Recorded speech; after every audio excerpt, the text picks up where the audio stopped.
Good evening, everybody. 大家好, 大家好. Tonight, we're going to be doing more of a lecture situation for the etymology of Chinese characters, how they originated, some of the crossover phonetics from Mandarin to Cantonese, and then everyday usage in the American English language. So we'll have some fun tonight. If you do have questions, we're not going to have a question and answer period afterwards, but you can also type in questions under the video when it's published, and I'll answer those for you. First of all, I'd like to thank the Moy Family Association, DC, Evelyn Moy, president, for having me again. We've done quite a few of these seminar Zooms. They've always been a lot of fun. I want to thank my assistant, John Splork. He's behind the camera, helping with all the technical stuff. He's been with me for 13 years now, Black Sash student, does competitions the whole bit. But so no Kung Fu tonight, per se. We might cover the words a little bit. Okay. So I'd like to start off by saying the Chinese language in and of itself is about 3,000 years old as far as finding tortoiseshells, bamboo slats, old versions of compressed bamboo paper with writing or script on it. Of course, we know before that time period, before the Zhong dynasty, it was probably cave drawings at best, or writings in the sand kind of thing, just for basic communication. So we're going to try to cover, about 5,000 years in about a half hour. So wish me luck. I was raised in a English Cantonese speaking home. My parents spoke very little of that, but when my grandmother came to visit, she would speak Cantonese. We had relatives from both sides of the coin there, so we had sometimes Cantonese, sometimes Mandarin. I didn't really pay attention to it when I was little. They sent me to Chinese school later on, of course, to learn Mandarin. And that was confusing because I had heard words and phrases of Cantonese off and on through my younger years, and then to be thrust into a Mandarin school, and Evelyn Moy can probably share some experience with that. She's been studying that recently. It's very confusing, the phonetic structure, what they've been using since I think about 1950 in China, but it didn't really appear over here in the States until about the late 1960s or 70s as pinyin. That was the phonetic changeover for the Mandarin speaking, the Putonghua language. So there's some confusing things. Still, today phonetics aren't really ironed out that well, in my opinion. I started off with, I had textbooks from all these different things. Wade Giles was the first one I ran into. Then the Yale version, Harvard version, and then finally pinyin, and then from the Cantonese standpoint, the Yuping phonetics. They've all had their problems. I think probably the worst one was my first one, the Wade Giles language process. For example, what most people mispronounce in the 60s and 70s, if you studied Bagua, which means 8 sections. Ba means 8, and gua means sections or pieces of. That's the correct pronunciation, Bagua. But people, because of Wade Giles, pronounced it Pa Qua, because that's the way their language book spelled it, P-A-K-U-A. Now, if you looked at the legend in the front of the language book, it either gave you a hyphen or a non-hyphen. So that meant if you saw a P with no hyphen, you pronounced it with a B sound. It's like, really? Why don't you just put a B there? It was very confusing, and that happened with a lot of the different letters. Yale wasn't that bad. Harvard wasn't that bad. Pinyin, tried their best, I think, to straighten things out, but then they got confusing letters. We'll talk about that a little bit later. So 3,000 years old, approximately. We know there's at least 5,000 years in there, off and on. The Zhong dynasty was probably the most prolific as far as getting the written text from the tortoise shells, bamboo slats, cave drawings. Yeah, phonetic signs for Mandarin. Probably the worst one from Pinyin is an X. Now, this is for American English-speaking people trying to learn Chinese. Think of any word that starts with an X in the American English pronunciation.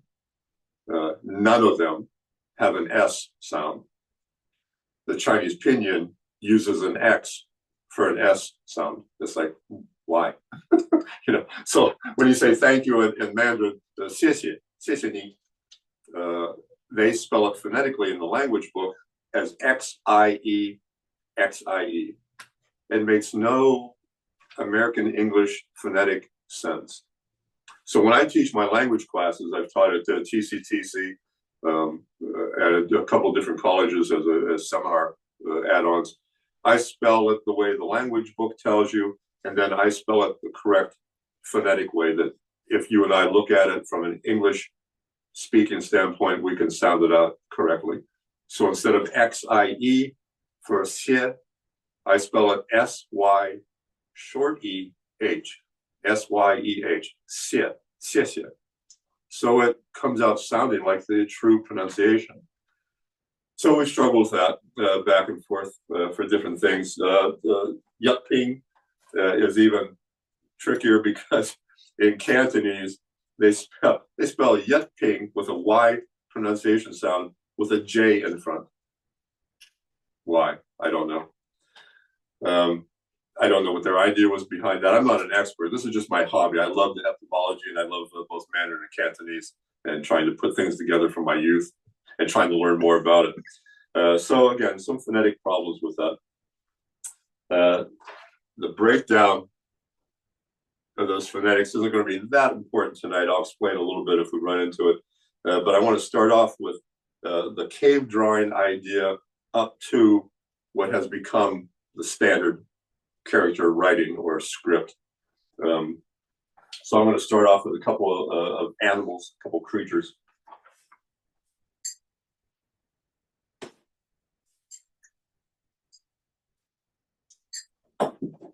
Probably the easiest one to see from the old idea to what it has become, and it still looks like the creature, is this one.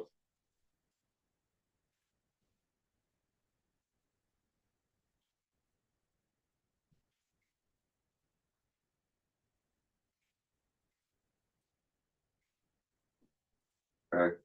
So as I explain it, you'll go, oh yeah. So 2 ears, little head and eye, the legs, and a tail. It's a rabbit. Okay. It went into this structure.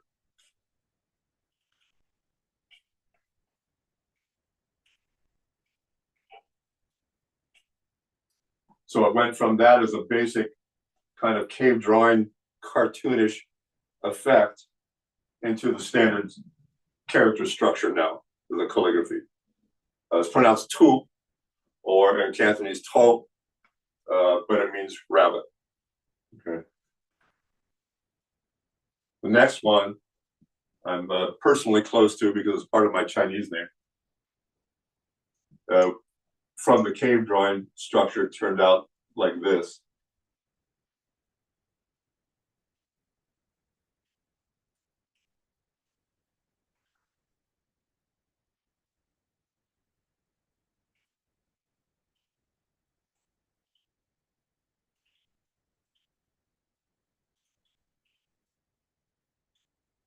Right.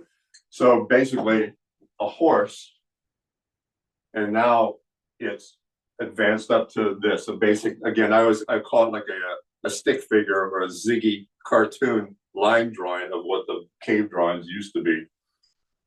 There's the head, neck, body, and tail, the mane, and 4 legs. And that's pronounced ma in Mandarin. Ma, it's also pronounced ma in Cantonese. So that character is horse, right? So you can see from the basic ideas, it didn't travel too far, right? And as a standard complex. There's no real alphabet. If you look online, if you type in Chinese alphabet, you'll get proceedings that'll say, oh, well, this is maybe the prefix or the add-on to a character that helps you pronounce it. But there's no real standard traditional alphabet in Chinese. From what I understand from the Japanese language, they do have an alphabet. And they've changed, they use a lot of the Chinese characters, of course. They were an island. You had to get your info from somewhere. But they've also added on their own line and character structure to make multiple syllables for their words. So, rabbit, horse. Next one. Yeah, let's see. Oh, one of my favorites, and of course, part of our school name is this one.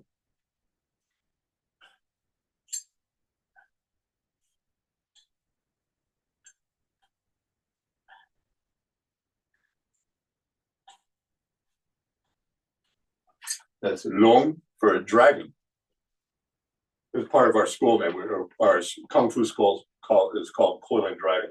So when you see this, if you don't know the story structure behind it, the line image doesn't make a whole lot of sense. But if you can see this breakdown as the top part of this character, let's see, let me grab another color real quick here.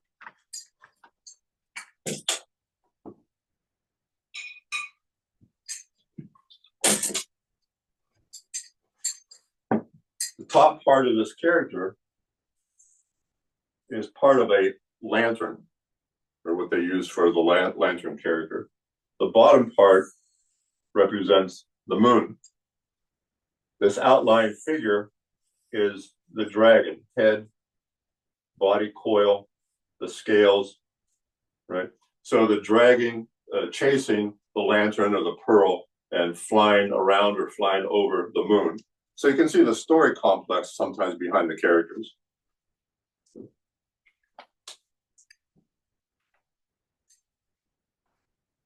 Let's do this one. Oh, and I also wanted to explain, from the seal, stamp, or what the characters have turned into, modern usage, and not to simplify. Again, from the 1970s, they started to cut down the artistic value, in my opinion, of a lot of the characters. I didn't study those. I don't prefer those. I like the traditional artistic seal or stamp characters that they have been using. But there is also font structuring, of course, like any other language. So you can take dragon and use it as a cursive line. I copied this one because I don't draw this one in cursive that same way.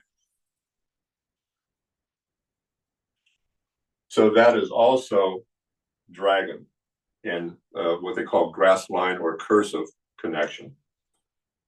If you know the character and you can understand the font change, maybe that makes sense to some people.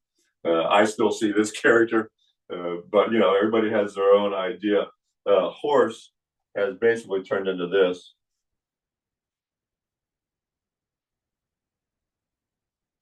So they just use a very block idea for the head-neck connection. The body tail is basically the same. And then instead of putting the four legs in there separately, it's just a straight line now.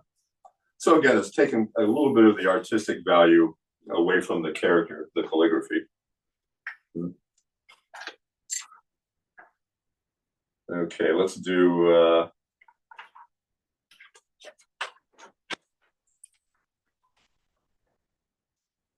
here's a good one. So going from, again, that basic etching that you might have found on a tortoise shell or a bamboo slat.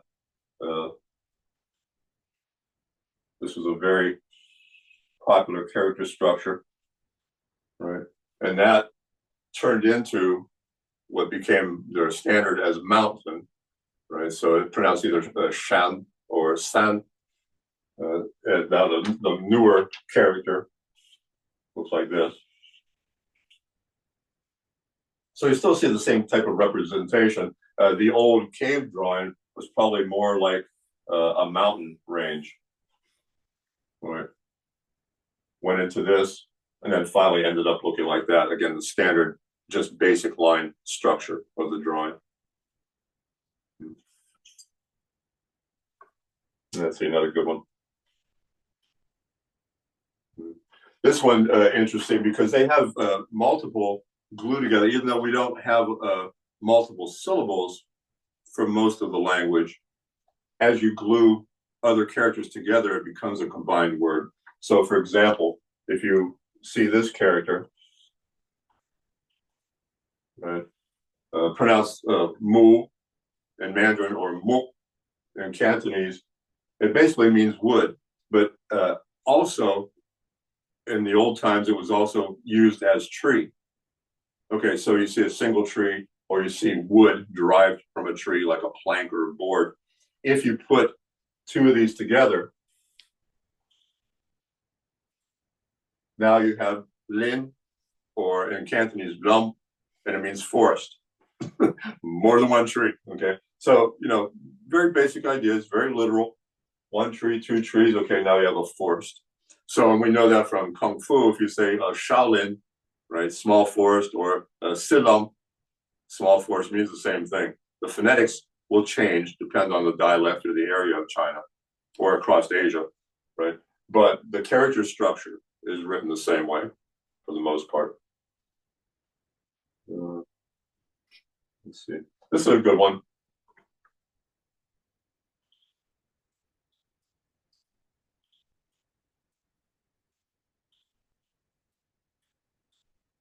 This is the character for qi, meaning energy. And they use this in combination with other characters to mean anything to do with energy, gasoline, fuel, any kind of energetic action. And I like the old cave drawing idea of this one because the basic box surrounding was a cooking pot. So it looked like this.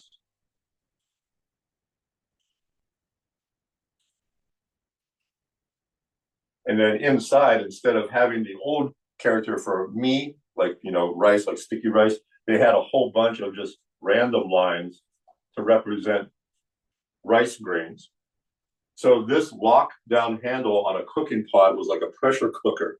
So it was creating this steam, heat, combined energy effort inside the pot.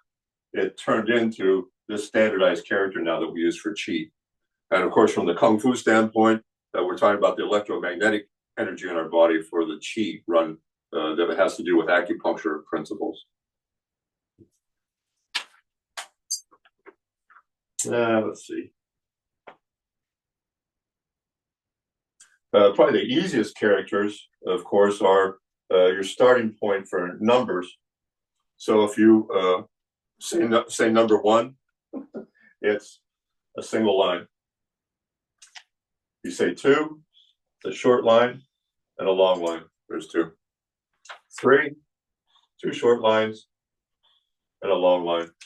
So you have either yi, san in Mandarin or ya, yi, san in Cantonese. 1, 2, 3. If you make it all the way up to 10, 10 is also pretty easy. That's number 10, just a cross or a plus sign. So in the Mandarin is shi, in the Cantonese it's sup.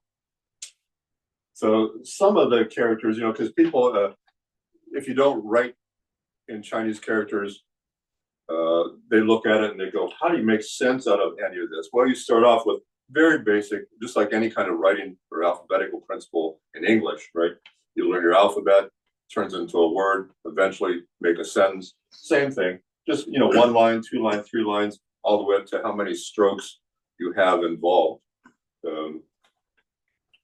Probably my favorite character to write is this one.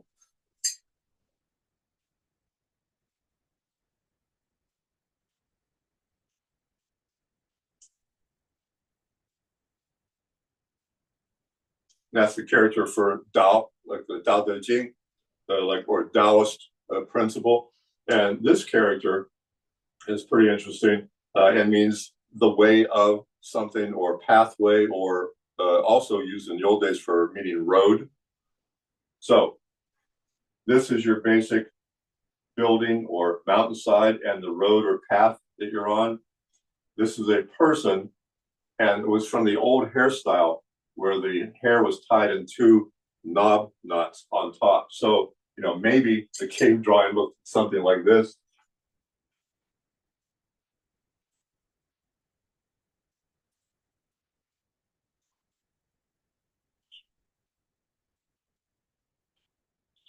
So a person walking along a pathway leading to somewhere. So again, pretty interesting how it would go from a cave drawing, you know, the back of a tortoise shell etching, and then developed into a standardized character structure. And other than, you know, dumbing it down, in my opinion, making it simplified since the 1970s, it hasn't done anything else. It hasn't changed any other way. Right. So the principle is still the same. Let's see, we'll do one more here. All right, this is a good one.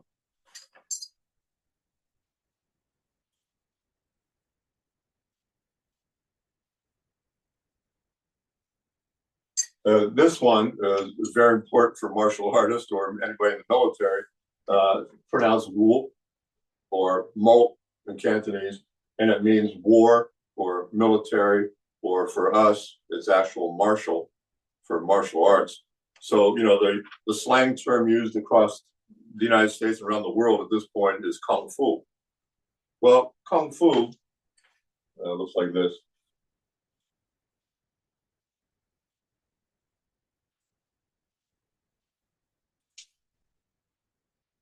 Kung Fu just means hard work, having patience, doing something a long time. You can relate that to anything. It's not specifically for martial arts or self-defense. If you're good at, you know, cooking, you have Kung Fu in cooking. You're a good chef, right? If you're an auto mechanic and you do really well, you have Kung Fu and fixing a car. So you can relate that as a slang term that's been used for martial arts and apply it to anything that someone's good at. On the other hand, this actually means war-like or martial. And then the other character that goes with it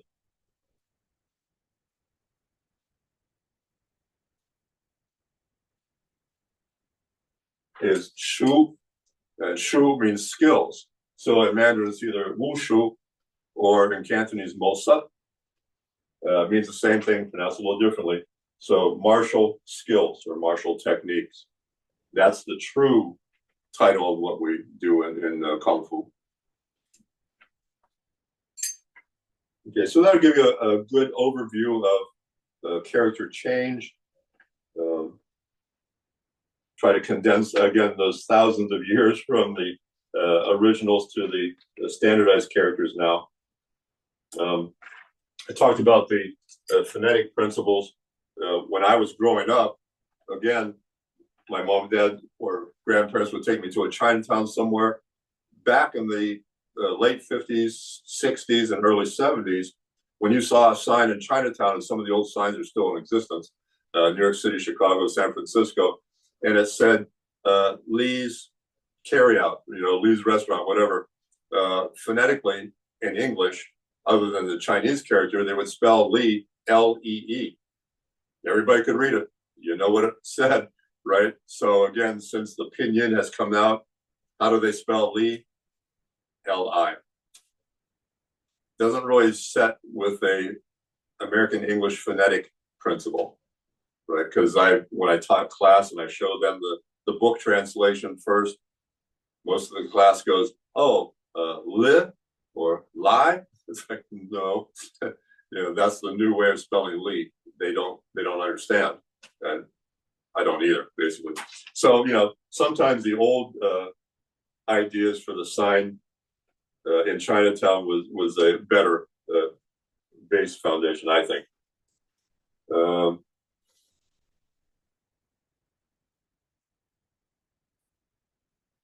Probably the most common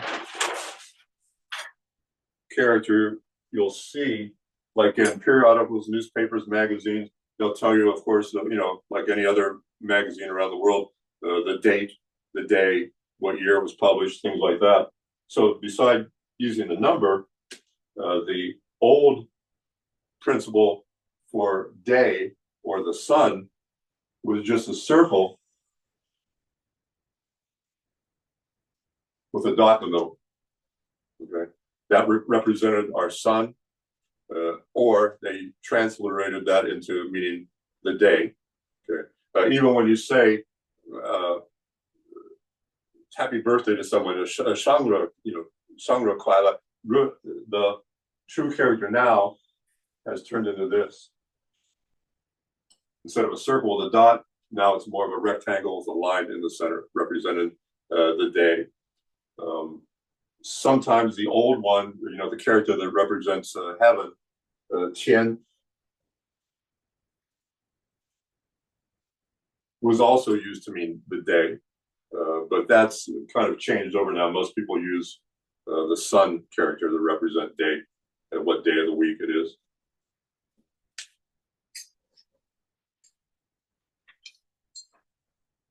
Is that it? Oh, I was going to say, so the most common one, especially Chinese New Year's coming up, Year of the Snake, in January 2025. This character,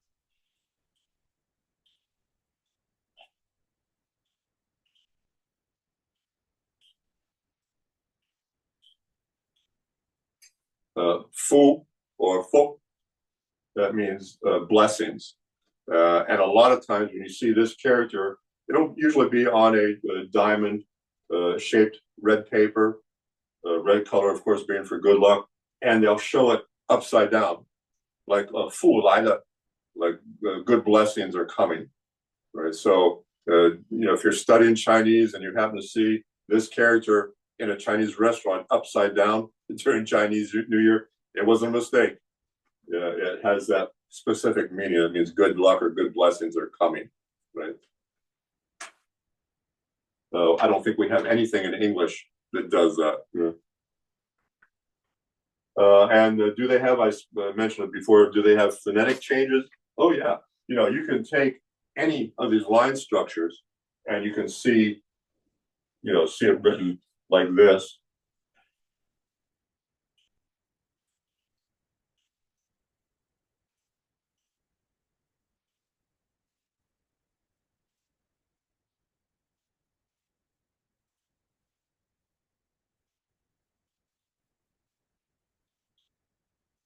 Right. So you can even get cartoon or balloon type font out of these, just the same as you can do with any other language. Okay, again, if you have questions on any of these, don't be afraid to put them in the comments after the video's been put out there. The last thing I'd like to cover is anyone that you know, whether we have Asian or Chinese background or not, you're raised that way or not, everyone around probably the United States, but especially in America that I know of, since the 1800s, has been speaking a lot of different Chinese words. Most people don't know it or realize it. So I made a list. So again, since the 1800s, the building of the railroads, and we had a lot of Cantonese influx, and it crossed over into the English language. I think probably the most popular one, and there's some controversy about a couple of these, but what's that red stuff you put on your French fries? Ketchup. If you remember back, if you're my age, the first original ketchup bottles, the title or the label was actually spelled either K-E-T or K-A-T dash S-U-P, catsup, like more of the Cantonese pronunciation. And catsup as a sauce, from what I understand, was not red tomato sauce back then. It kind of evolved into that in the United States. It was actually like a fermented fish sauce, more on the lines of, make like Worcestershire sauce or a soy sauce kind of mix back then. But for some reason that caught on over here. The next one, if you don't drink coffee, you drink tea. Tea is the actual word that comes from the Min, M-I-N, Min dialect. If you watched any of the old movies, TV shows, especially from the 1940s up through the 70s, you'd hear a Chinese actor say "chop chop," it means hurry up or it'll go faster. Well, that's actually a Cantonese turn of a phrase. It was more of a cup cup sound to it, but it turned into chop, chop chop, to mean hurry up, let's go faster. Another popular phrase, especially since the 40s after the war, was gung ho, right? There was a John Wayne movie titled that, and or your work and around the workplace, and it says, "Oh wow, John's really gung ho about his job. He's really active and energetic about his work." It didn't really mean that. The true translation of gung ho is to mean working together. It's a work principle, work in harmony together. Or you walk into your workplace, who's the head honcho around here? Well, even me, when I was little, I thought honcho was a Spanish or Mexican derivative word, like, gaucho, on your pants. Honcho actually means squad leader. And there's also a crossover, I think, term in Japanese, the same thing. Cowboy times, again, back to the 1800s, they'd ring the triangle and say, "It's chow time," chow. Chow is not an English Latin derivative word, Cantonese word. Let's see. Well, so you don't hear this one too often anymore, but someone that's really prominent at their workplace or very wealthy, they say, "Oh, he's a tycoon," right? So that just means someone, great wealth or great principles about themselves. Tycoon is not an English word; it's a Cantonese word. Same thing, and you do hear this once in a while. Typhoon, you don't have a hurricane, you have a typhoon. It means great wind, very basic weather principle. Same way with monsoon, that means full of water, right? A monsoon. So a lot of these words, of course, we use every day. We don't think about it. We don't know where they came from, but they're in our language. And then some of the semantics that we've used. Don't embarrass us. You have to save face. Well, that is a definite Chinese principle that's been used in English. Again, since the war, he's been brainwashed. Again, that's another Chinese term principle. Probably the most popular one. Long time no see. Chinese phrase, right? It was not an English phrase at first. So there's a lot of things like that that have entered into our language. The semantics of taking those principles. Oh, there was another one too. Someone, especially since probably the 1970s, if someone says, "Oh, you need this done in a hurry, well, get this, stuff out tomorrow," and you can't do it. You say, "Oh, no can do." Another Chinese phrase. So a lot of these things, again, have been working into our language since the 1800s, since the building of the railroads. Okay, so that's what I.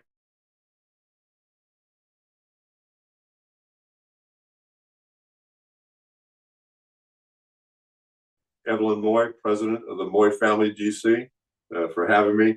I have a lot of fun doing these Zooms. My assistant help, John Spolek, has been doing the technology stuff with me for all these.